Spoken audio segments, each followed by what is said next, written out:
Hey friends, happy Tuesday. Thanks for joining this 13 Plus FastCast. I'm Anna Orsini. And I'm Kirsten Courier. We all hope you're having a great day so far. We do want to start off with a story that we're following just into our newsroom about a search that the UAPD is currently on looking for the person or people responsible for damaging the old main fountain. UAPD says that red dye was poured into the fountain during a peaceful demonstration on November 9th. You can see in those pictures there, this is actually pulled up on our website if you'd like to get a closer look at the video and the images. You can see kind of the stain left over from that red dye that was in the fountain.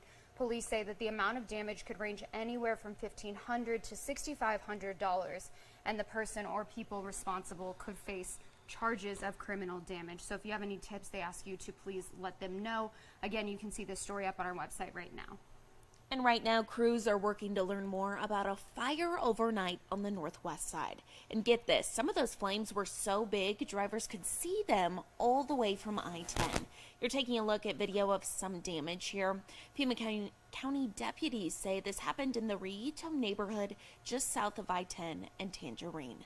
Thankfully, there were no reports of anyone hurt here. We are pushing for more information on this morning, including how it all got started. As soon as we learn more, we'll get it to you on air, online, at KOLD.com. And a major update on a case that we've been following very closely for a few years now. Ryan Schesslinger has been found guilty of second-degree murder for the 2018 shooting death of U.S. Marshal Deputy Chase White. A jury found him guilty yesterday on 12 total counts. White was helping serve a search warrant on Schesslinger's home when he opened fire, killing him. White was married, and he had 4 kids, according to U.S. Marshals.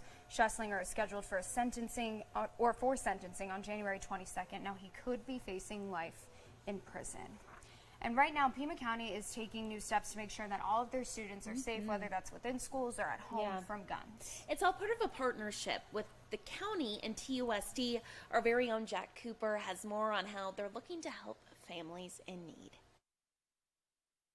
This is the agreement between TUSD and the county, and it says that the county will be providing at least 10 gun locks to every single school in TUSD for parents to pick up if they want one, no questions asked.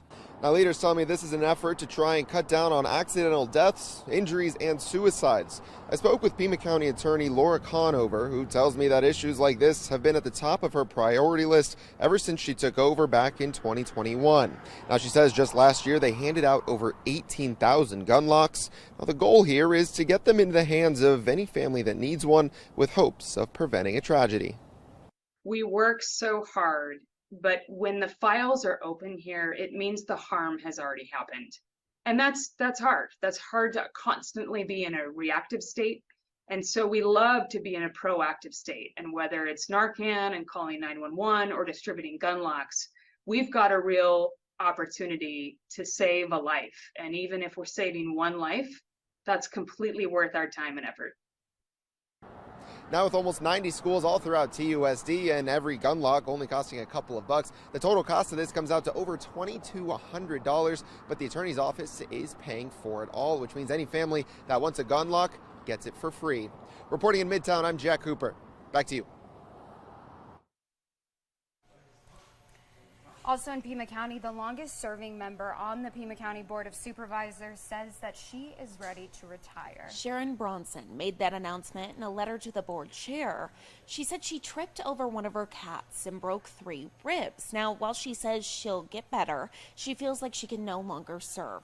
She was first elected in 1996 when the board was dominated by pro-business supervisors. Bronson was key in moving the county into the Sonoran Desert Conservation Plan, which has been the business model ever since.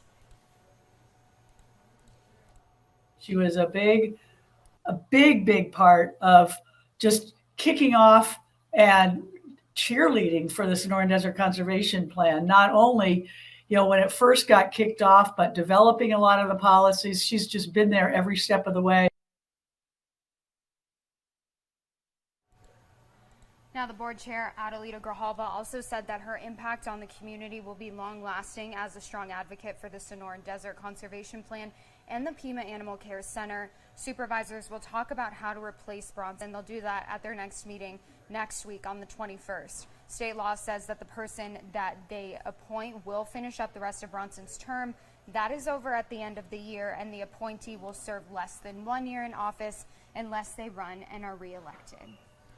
Now in Washington, D.C. today, law enforcement has ramped up security ahead of today's march for Israel. That is happening this afternoon. It's actually scheduled to start here in about 25 minutes. Tens of thousands of people are expected to gather at the National Mall to denounce anti-Semitism.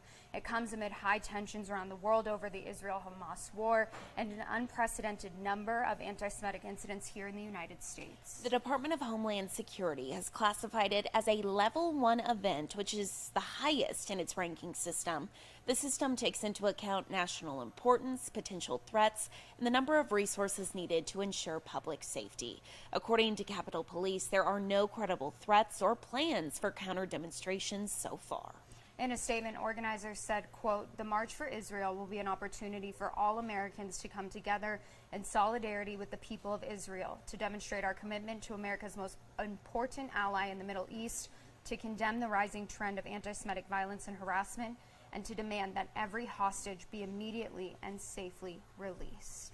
And today we do want to follow up on a story we first told you about yesterday, a very sweet story. Dozens of veterans back home after the 33rd honor flight. How sweet is that? I always love when they land and they get to see their family and talk about their time. You can see all the flags there, also the signs. They arrived back in Tucson last night after spending the weekend in Washington, D.C.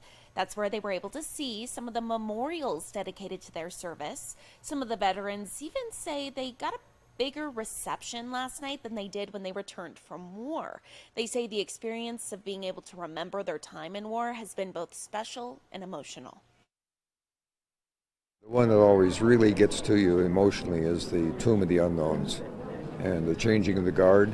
Very terrific group. Everybody got along just like we were old military buddies, kidding one another. People we never saw before, but we all had a ball together.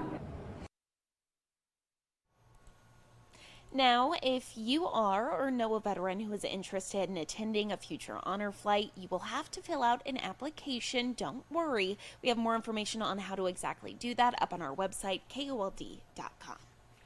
Well, we want to go ahead and take a look at what's trending today. This story kind of makes my skin crawl because I don't have the best memories about this. If you were, late 90s, early 2000s? Yeah. Either. Well, they're still open now. They're still open. I don't think they're as popular because kids these days, they do way cooler things. I've seen birthday parties that look like literally like Sweet 16s, everything combined with the bouncy houses, all the things. We did the good old Chuck E. Cheese back in the day. And you know the thing, the animatronic band. They are doing away with that now. Thankfully. For good reason. I mean, okay, but really quick before we show the video, I asked Andrew this morning. Have you seen the spooky, scary movie that's coming out? Yes, there's a movie about that. Is that why they're doing away with it? They're like, I don't think there's a correlation. Bad publicity. Yeah, essentially, if you haven't seen it, there's like a movie where all these animatronic animals eat these children. Characters come to life. Don't let your kids watch it, Every folks. fear you've ever had being a child in a Chuck E. Cheese, they made a movie out of it. That's what they do. It's true. But take a look at this. So, Munch's Make Believe Band, I didn't even know that was their name, will continue performing daily at the Chuck E. Cheese Fun Center only in North Ridge, California. That's near Los Angeles. That's the only place you can go to see that fan favorite band. The company says it's keeping the band at that location for nostalgic value. It also said it will be upgrading its look and feel at all 400 locations nationwide. So maybe, as Anna said, it'll be cool enough for the kids these days. They'll want to go and hang out with Chuck. Throw a bar in it so the parents want to go. Maybe those are their plans. I don't know. It's one of those things like Chuck E. Cheese. I get kind of like, ooh, thinking about it. But then also, I'm a huge fan of the Rainforest Cafe, which other people think is really gross. I love the Rainforest Cafe. I mean, I'm not. I don't know the last food. time I went there. They have one in Tempe. Should we go on a road trip? Let's do it. Let's do it. I said to Cafe. Anna this morning, I said, I don't think I liked their pizza. She goes, Carson, nobody goes to Chuck E. Cheese for the pizza. Nobody was eating there for the food. No. It's not like necessarily a 5-star restaurant. So there you go. Those will no longer be in a Chuck E. Cheese. Yeah. So if you want to go see Chuck in the Munches, what's they call them? Munches Best. The Munches Make Believe Band. You'll have go to LA. Yeah, you can knock out a trip to Disney while you're doing it. So there you go. One-stop shop. Well, taking a look at our 7-day forecast today, 83 degrees, seeing that cloud cover start to move in a little bit. And then we're adding another day of rain chances. So we love to see that. Oh my goodness. Take a look at that. Cloudy, cool. Nothing above rain 84. chances. This is what we've been waiting for. This is good. We like this. We like this. Finally. We shall see what happens. Yeah, with the definitely. rain. With the rain. But fingers crossed. Yeah, hopefully. I mean, 4 out of 7 days. Those are good chances. We'll take it. Hopefully Mother Nature, though, works around the U of A game. And El Tor. If she could, yeah. If she could, that would be just great. No rain from like 12:30 to 3:30. We're not picky though. Taking a look outside today, looking out at some of those clouds. So far, not too bad as far as breeziness goes. Not seeing that. That's how we gauge the weather. When you don't have a degree in meteorology, you just look at the trees and see if the branches see are if it's moving, windy. and that's how you see if it's windy or not. Yeah. And right now, it looks like it's not. So that's some good news. Yeah, we think it looks great out there. So go out there, enjoy it if you can. Thank you so much for watching this 13 Plus FastCast. Tune in at 2:30 for more news and weather.